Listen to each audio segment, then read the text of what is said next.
এখন সৌদি আরবের সাথে কি ঘটছে? আমি বিশ্বাস করি, এবং আমার তথ্যে ভুলও থাকতে পারে, সৌদি নেতৃত্ব যারা আজ সৌদি আরবের ক্ষমতায় আছে, রাজার তরুণ পুত্র, সেই যুবক অপরিণামদর্শী বালক, সে সম্ভবত বুঝতে পারছে এবং তার চারপাশে এমন আরও অনেকে আছে যাদের সে বোঝাতে সমর্থ হয়েছে যে হ্যাঁ, বড় যুদ্ধ আসছে। এবং সেই বড় যুদ্ধে ইসরায়েল আক্রমণ করবে এবং তার সীমানা বাড়িয়ে পবিত্র ভূমির বাইবেলে উল্লিখিত সীমানা পর্যন্ত নিয়ে যেতে চাইবে। আর অবশ্যই বাইবেলে বর্ণিত পবিত্র ভূমির সীমানার সাথে কোরআনে বর্ণিত পবিত্র ভূমির সীমানার বিরোধ রয়েছে। কোনটি সঠিক তা সময়ই বলে দেবে। এবং তারা বুঝতে পারছে যে যখন সেই যুদ্ধ শুরু হবে তখন ইসলামী বিশ্বে ইসরায়েল এবং সৌদি আরবের বিরুদ্ধে প্রচণ্ড ক্ষোভ তৈরি হবে। কারণ সৌদি আরবকে ইসরায়েলের বন্ধু এবং সহযোগী হিসাবে দেখা হচ্ছে। ইসলামী বিশ্বে সৌদি সরকারের বিরুদ্ধে ক্ষোভ এতটাই তীব্র হবে যে তারা টিকতে পারবে না। দুটি রাষ্ট্রের জন্য দেয়ালে লেখা স্পষ্ট, সৌদি আরব এবং সিঙ্গাপুর। একটি ছোট ইসরায়েল এবং অন্যটি তার চেয়ে কিছুটা বড় ইসরায়েল। সিঙ্গাপুর এবং সৌদি আরব উভয় রাষ্ট্রই এক গুরুতর সংকটের মধ্যে আছে। কি করবে? আপনি কি হাত গুটিয়ে বসে থাকবেন বড় যুদ্ধ শুরু হওয়া পর্যন্ত, যখন কিছু করার জন্য অনেক দেরি হয়ে যাবে, নাকি যুদ্ধ শুরু হওয়ার আগেই প্রতিরোধকমূলক ব্যবস্থা নেবেন? বড় যুদ্ধ যে কোনো সময় শুরু হতে পারে। আমার বোঝা অনুযায়ী, এবং আমি ভুলও হতে পারি, নতুন সৌদি নেতৃত্ব যা করছে তা হল নিজেদেরকে এমন একটি পরিস্থিতিতে নিয়ে যাওয়ার চেষ্টা করা যাতে তারা বড় যুদ্ধ থেকে বাঁচতে পারে। এর জন্য তাদের নিজেদেরকে সুন্নি মুসলিম বিশ্বের নেতা হিসাবে প্রতিষ্ঠিত করতে হবে। উসমানীয় সাম্রাজ্যের পর সুন্নি মুসলিম বিশ্বের অবিসংবাদিত নেতৃত্ব তাদের হাতে নিতে হবে। আর এই নেতৃত্বের উদ্দেশ্য হল সুন্নি মুসলিম বিশ্বকে শিয়া মুসলিম বিশ্বের সাথে একটি গৃহযুদ্ধে জড়িয়ে দেওয়া। এই সুন্নি শিয়া গৃহযুদ্ধের প্রক্রিয়ায় সৌদি আরব সুন্নি বিশ্বের নেতা হিসাবে টিকে থাকবে। কারণ তখন সুন্নি মুসলমানদের মধ্যে একতা থাকবে এই বলে যে আমরা শিয়া ইসলামের বিরুদ্ধে সুন্নি ইসলামের জন্য লড়াই করছি। আর এভাবেই সৌদি আরব সুন্নি বিশ্বের নেতা হিসাবে স্বীকৃতি নিয়ে টিকে থাকবে। সুন্নি বিশ্বের নেতৃত্বের এই মর্যাদা অর্জনের জন্য তাদের কোনো এক ধরনের যুদ্ধ উস্কে দিতে হবে এবং সেই যুদ্ধে সুন্নি মুসলিম বিশ্বকে তাদের সাথে একত্রিত করতে হবে। তাই তারা যা করেছে তা হল সুন্নি রাষ্ট্রগুলোর একটি জোট গঠন করেছে, যাদের নেতারা সবাই একটি চুক্তিতে স্বাক্ষর করতে একত্রিত হয়েছে। আমি বিশ্বাস করি তারা সন্ত্রাসবাদের বিরুদ্ধে লড়াই করার জন্য একটি জোট প্রতিষ্ঠার চুক্তিতে স্বাক্ষর করেছে। এটি স্পষ্টতই একটি শিয়া বিরোধী জোট, কারণ ইরানকে এখানে আমন্ত্রণ জানানো হয়নি। ইরাককে আমন্ত্রণ জানানো হয়েছে, যার নেতৃত্বে শিয়ারা রয়েছে, কিন্তু ইরাক আবার মার্কিন বিশ্বেরও অংশ, কারণ যুক্তরাষ্ট্রের সাথে তাদের ঘনিষ্ঠ সম্পর্ক রয়েছে। সুতরাং এখন আমাদের কাছে সুন্নি রাষ্ট্রগুলোর এই জোট রয়েছে এবং পাকিস্তান সশস্ত্র বাহিনীর প্রাক্তন প্রধানকে এই পুরো সুন্নি জোটের সর্বাধিনায়ক হিসাবে নিয়োগ দেওয়া হয়েছে। যখন তাদের সমস্ত পরিকল্পনা প্রস্তুত ছিল এবং চুক্তি স্বাক্ষরিত হয়েছিল, তখন তারা তাদের তুরুপের তাসটি চালল। তারা মার্কিন প্রেসিডেন্ট ডোনাল্ড ট্রাম্পকে সৌদি আরবে আমন্ত্রণ জানালো এবং এরপর সুন্নি মুসলিম বিশ্বের সমস্ত নেতাদের রিয়াদে নিয়ে আসলো ট্রাম্পের সাথে দেখা করার জন্য, যাতে তারা ন্যাটো এবং সুন্নি ইসলামের মধ্যে একটি জোটকে আরও শক্তিশালী করতে পারে। কেন তারা ন্যাটো এবং সুন্নি ইসলামের মধ্যে এই জোট চায়, এর পেছনের বড় পরিকল্পনাটি কি এবং কাতার এর মধ্যে কিভাবে খাপ খায়? আমার মতে কাতার সৌদি আরবের মতোই রাষ্ট্রীয় পৃষ্ঠপোষকতায় সন্ত্রাসবাদকে সমর্থন করা, অস্ত্র সরবরাহ করার একটি প্রধান ভূমিকা পালন করেছে। তারা সিরিয়ায়, ইরাকে এবং লিবিয়ায় জিহাদ চালানোর জন্য অস্ত্র, তহবিল, প্রশিক্ষণ এবং লজিস্টিক সহায়তা দিয়েছে। কাতার এবং সৌদি আরব উভয়ই এই রাষ্ট্রীয় সন্ত্রাসবাদে প্রধান ভূমিকা পালনকারী। কিন্তু কাতার এবং সৌদি আরবের মধ্যে পার্থক্য হল কাতার ভৌগোলিকভাবে উন্মুক্ত। এটি সমুদ্রের দিকে প্রসারিত একটি উপদ্বীপ এবং ইরানের মুখোমুখি। যখন ইরানের সাথে যুদ্ধ শুরু হবে, কাতার শেষ হয়ে যাবে। সৌদি আরবের একটি বিশাল ভূখণ্ড রয়েছে এবং তাই তারা কিছুটা প্রতিরোধ গড়ে তুলতে সক্ষম হবে, কিন্তু কাতার পারবে না। তাই কাতার বুঝতে পেরেছে যে তারা এই বিশাল জোটের অংশ হতে পারে না, যা ন্যাটোর সাথে মিলে এমন কোনো সামরিক পদক্ষেপ নিতে যাচ্ছে যা অবশেষে সুন্নি শিয়া গৃহযুদ্ধকে উস্কে দেবে। তাই কাতার এই পথ অনুসরণ করতে প্রস্তুত নয় এবং তারা ইরানের সাথে বন্ধুত্বপূর্ণ সম্পর্ক বজায় রেখে নিজেদের বাজি ধরতে চায়, অথচ তারা সন্ত্রাসবাদকে সমর্থন করছে।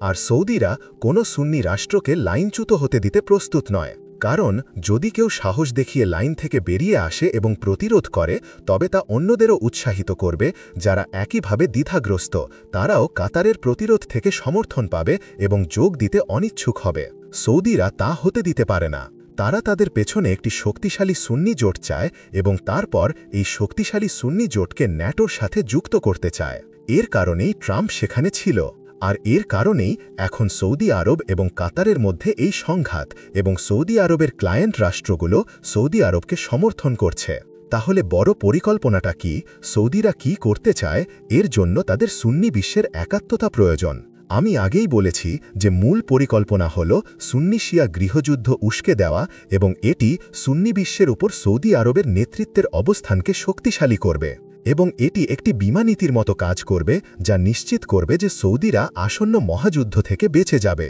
কিন্তু আমি এখন বলতে চাই যে এর পেছনে আরও কিছু কাজ করছে এবং এটাই সবচেয়ে গুরুত্বপূর্ণ বিষয় যা আমি এই সংক্ষিপ্ত আলোচনায় আপনাদের সাথে শেয়ার করতে চাই আর তা হল আমি আশঙ্কা করছি আশা করি আমি সত্যিই ভুল হতে চাই কিন্তু আমি দাবার বোর্ডের চালগুলো দেখতে পাচ্ছি এবং আমি এটিকে এভাবেই পড়ছি এবং বুঝছি যে উত্তর সিরিয়ায় সৈন্য অবতরণের জন্য একটি আকস্মিক বিদ্যুতের মতো দ্রুত পদক্ষেপ নেওয়া হবে ন্যাটোর প্রত্যেক সদস্য রাষ্ট্র এবং সৌদি আরবের নেতৃত্বে প্রত্যেক সুন্নি মুসলিম রাষ্ট্র থেকে সৈন্য অবতরণ করানো হবে আর আমাদের নবী সাল্লাল্লাহু আলাইহি ওয়াসাল্লাম ঠিক একথাই বলছিলেন যখন তিনি উল্লেখ করেছিলেন যে তারা ৮০টি পতাকার নিচে আসবে এবং প্রত্যেকটি পতাকার নিচে ১২,০০০ সৈন্য থাকবে আমি আশা করি আমি ভুল কিন্তু আমি এটাই আশঙ্কা করছি যে নবী মোহাম্মদ সাল্লাল্লাহু আলাইহি ওয়াসাল্লামের এই ভবিষ্যৎ আগামী দিন বা সপ্তাহগুলোতে পূর্ণ হতে পারে যেখানে ন্যাটোর প্রত্যেক সদস্য রাষ্ট্র এবং প্রত্যেক সুন্নি মুসলিম রাষ্ট্র সৈন্য পাঠাবে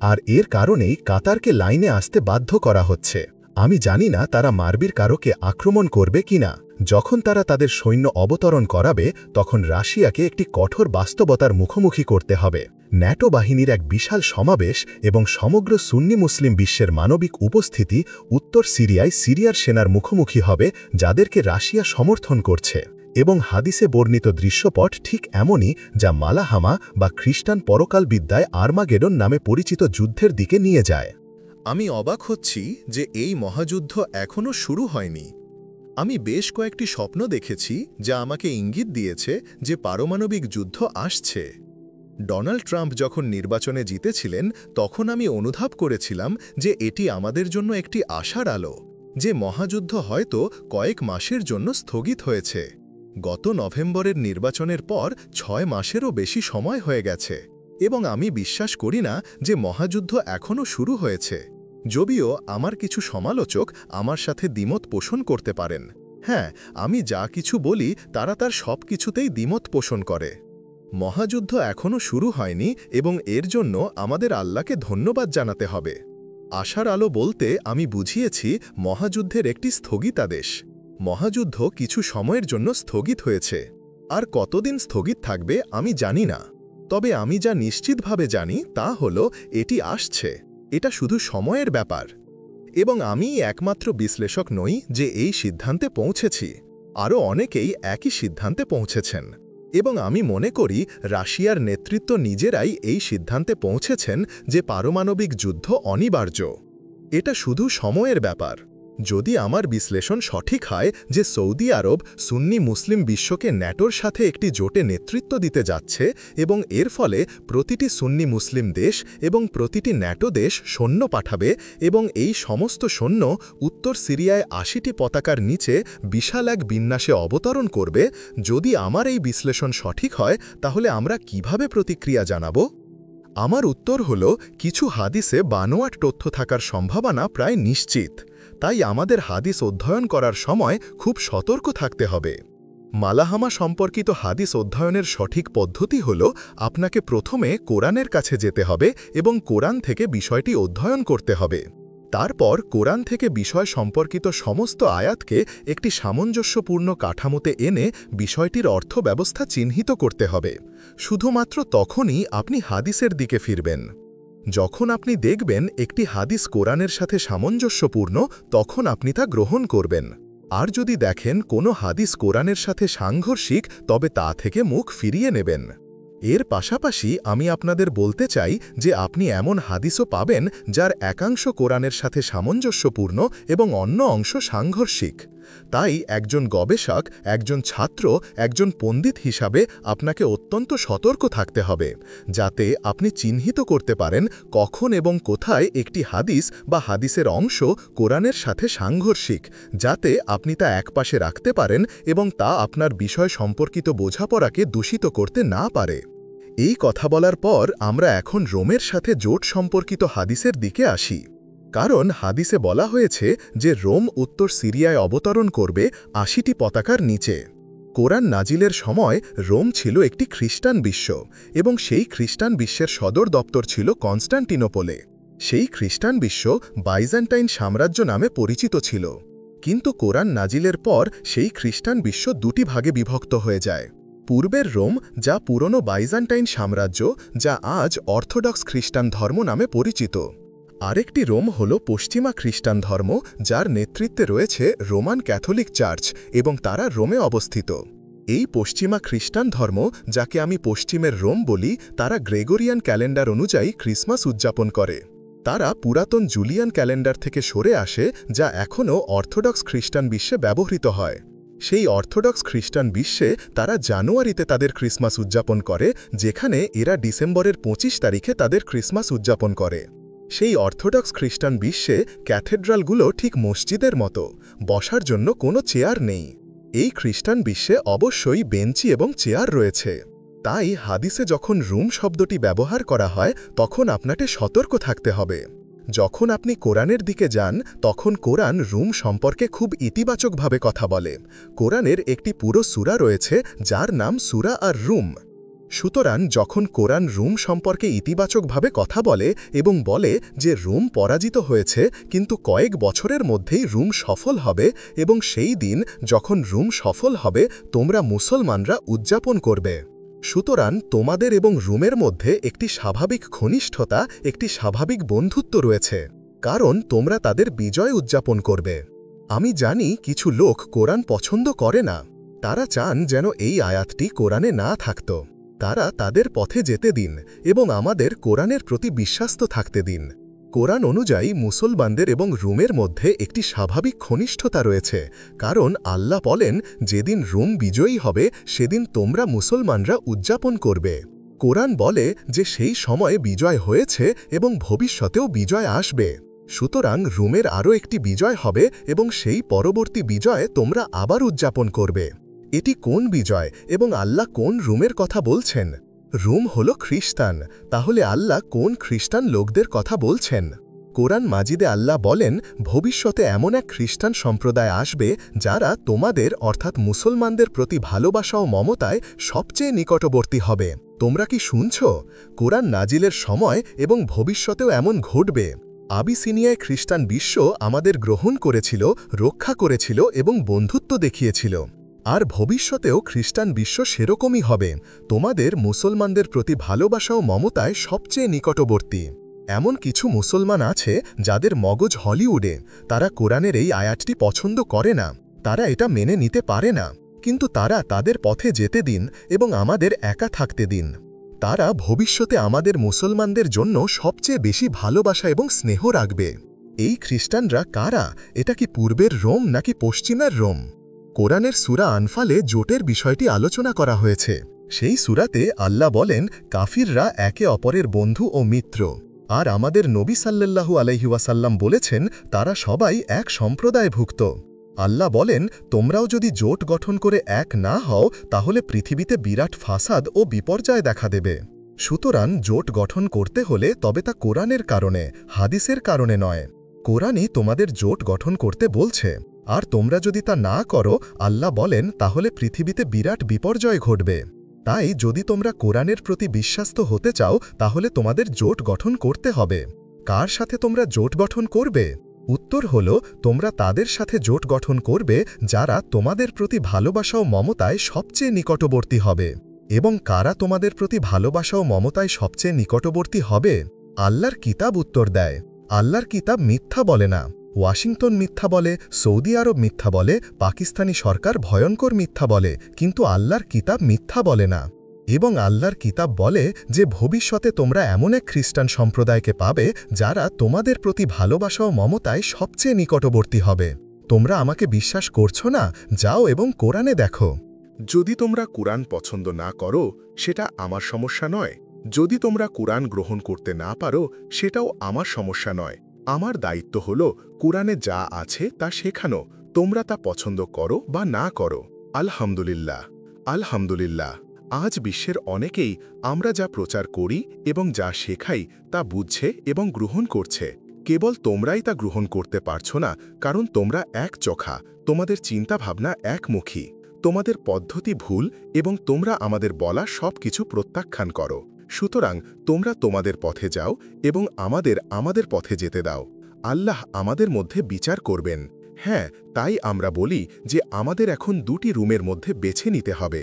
কোনটি সেই রুম যাদের সাথে আমাদের জোট গঠন করা উচিত? কারণ আল্লাহ কুরআনে বলেছেন, যদি তোমরা তা না করো তাহলে পৃথিবীতে ফিতনা ও বিরাট বিপর্যয় দেখা দেবে।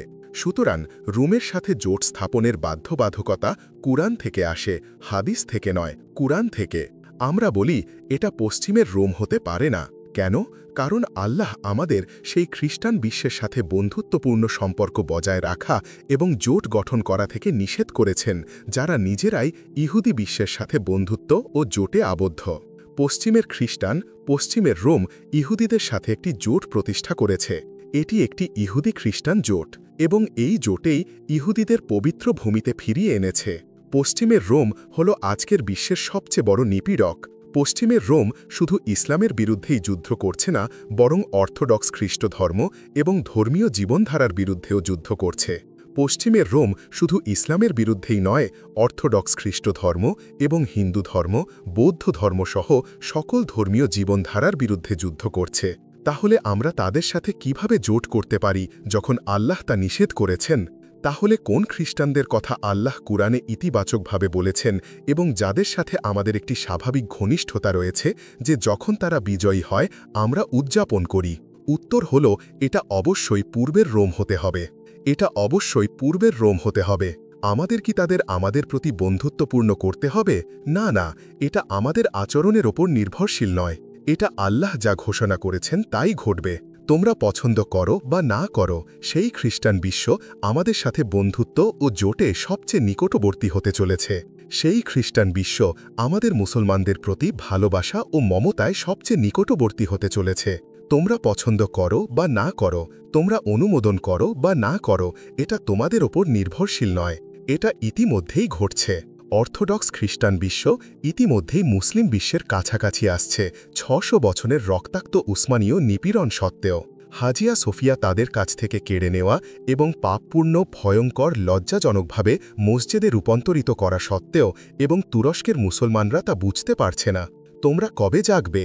খ্রিস্টান নারীদের দাসত্ব এবং তাদের হারেমের অন্তর্ভুক্ত করা সত্ত্বেও খ্রিস্টান ছেলেদের জোর করে ইসলামে ধর্মান্তরিত করে ওসমানীয় সাম্রাজ্যের অভিজাত যোদ্ধা বাহিনী জানিসারি হিসাবে প্রশিক্ষণ দেওয়া সত্ত্বেও তোমাদের লজ্জা হওয়া উচিত। রাশিয়ার বিরুদ্ধে অবিরাম যুদ্ধ, ক্রিমিয়ান তাতারদের দ্বারা রাশিয়ান জনগণের দাসত্ব, এই সব কিছু সত্ত্বেও অর্থোডক্স খ্রিস্টান বিশ্ব এখন ইসলামের প্রতি আরও বন্ধুত্বপূর্ণ হচ্ছে এবং ইসলামের প্রতি আরও ভালোবাসা ও স্নেহ প্রদর্শন করছে। আমি হয়তো বেঁচে থেকে তা দেখতে না পারি, কিন্তু আমার ছাত্ররা আগামীকাল তা দেখবে। ভালোবাসা ও স্নেহ আরও বাড়বে আমার সমালোচকদের ঘৃণা ও শত্রুতা সত্ত্বেও। হ্যাঁ, এটা ঘটবে। এবং তাই যখন আপনি এমন একটি হাদিস পাবেন যে রোম সম্পর্কে বলে যে রোম তোমাদের সাথে বিশ্বাসঘাতকতা করবে, যে কেউ উঠে দাঁড়াবে এবং বলবে ক্রস বিজয়ী হয়েছে, এবং তখন একজন মুসলমান উঠে দাঁড়াবে এবং বলবে না, আল্লাহ বিজয়ী হয়েছেন, এবং সে সেই খ্রিস্টানকে হত্যা করবে, এবং একজন খ্রিস্টান নিহত হওয়ার কারণে পুরো খ্রিস্টান সেনাবাহিনী মুসলিম সেনাবাহিনীর বিরুদ্ধে যুদ্ধ ঘোষণা করবে। একটি পুরো খ্রিস্টান সেনাবাহিনী যারা একজন খ্রিস্টানকে হত্যা করার কারণে মুসলিম সেনাবাহিনীর বিরুদ্ধে যুদ্ধ করে, তারা কি সেই রোম হতে পারে যার কথা কুরআন বলছে? আপনাকে কুরআন ব্যবহার করে হাদিস বিচার করতে হবে, এবং যখনই আপনি কুরআনের সাথে সাংঘর্ষিক কোনো হাদিস বা হাদিসের অংশ পাবেন তা একপাশে সরিয়ে রাখুন। এটা কঠিন হবে, সত্যিই কঠিন। এর জন্য আপনার সেরা বুদ্ধিবৃত্তির তীক্ষ্ণতা প্রয়োজন হবে। সর্বোচ্চ মানের পাণ্ডিত্য এবং আল্লাহর পক্ষ থেকে ভুল থেকে সুরক্ষা প্রয়োজন হবে, যাতে হাদিসের মধ্য দিয়ে পথ চলতে এবং সেখানে থাকা ফাঁদগুলো, বানোয়ার তথ্যগুলো যা আমাদের পথভ্রষ্ট করতে এবং আমাদের চিন্তাভাবনাকে দূষিত করতে পারে তা চিহ্নিত করা যায়। এবং তাই আমার উপসংহার হল, আমরা এখন ইতিহাসের এমন এক মুহূর্তে অবস্থান করছি যখন সৌদিরা সিরিয়ায় সৈন্য অবতরণ এবং সমগ্র সুন্নি মুসলিম বিশ্বকে তাদের সাথে নেওয়ার জন্য একটি বড় এবং নাটকীয় পদক্ষেপের জন্য তাদের তলোয়ার শান দিচ্ছে। আর কাতার এর কোনো অংশ হতে চায় না, কারণ কাতার সৌদি আরবকে অন্য যে কারো চেয়ে ভালো বোঝে। আর যেহেতু কাতার এর অংশ হতে চায় না এবং আসন্ন এই মহাযুদ্ধে নিজেকে রক্ষা করতে চায়, তাই কাতার বলছে, না, আমরা একা যেতে প্রস্তুত নয়, এবং কাতার ইরানের সাথে বন্ধুত্বপূর্ণ সম্পর্ক বজায় রাখছে। আমি লক্ষ্য করেছি রাশিয়া কাতারের এই দুরবস্থায় প্রতি সাড়া দিয়েছে এবং রাশিয়া খাদ্য সরবরাহ পাঠাচ্ছে। ইরান খাদ্য সরবরাহ পাঠাচ্ছে এবং তুরস্ক কাতারের পাশে দাঁড়িয়েছে, কারণ কাতারে তুরস্কের একটি মিলিটারি ঘাঁটি রয়েছে। এবং এর মাধ্যমে সৌদি আরবকে একটি বার্তা পাঠাচ্ছে যে যদি তোমরা কোনো সামরিক হস্তক্ষেপের চেষ্টা করো, তাহলে তোমাদের তুরস্ক সেনাবাহিনীর মুখোমুখি হতে হবে, যা ন্যাটোর পূর্ণতম বৃহত্তম সেনাবাহিনী। সুতরাং এখন কাতারে যা ঘটতে চলেছে তা খুবই আকর্ষণীয়। সৌদিরা পিছু হটবে না, কারণ এটা তাদের টিকে থাকার প্রশ্ন। আসন্ন মহাযুদ্ধে সৌদি শাসন ব্যবস্থাকে টিকে থাকতে হলে তাদের নিজেদেরকে সুন্নি মুসলিম বিশ্বের অবিশ্বাসিত নেতা হিসেবে প্রতিষ্ঠিত করতেই হবে, এবং যে কোনো উপায়ে সুন্নি শিয়া গৃহযুদ্ধ উস্কে দিতে হবে। আমি আপনাদের কাছে অনুরোধ করব, আমি আজ রাতে যে মতামতগুলো প্রকাশ করেছি তা নিয়ে সাবধানে চিন্তা করুন। আমার মতামত গ্রহণ করবেন না যতক্ষণ না আপনারা সেগুলো নিয়ে সাবধানে চিন্তা করছেন, এবং যতক্ষণ না আপনারা নিশ্চিত হচ্ছেন যে আমি সঠিক। মনে রাখবেন যে আমিও ভুল করি।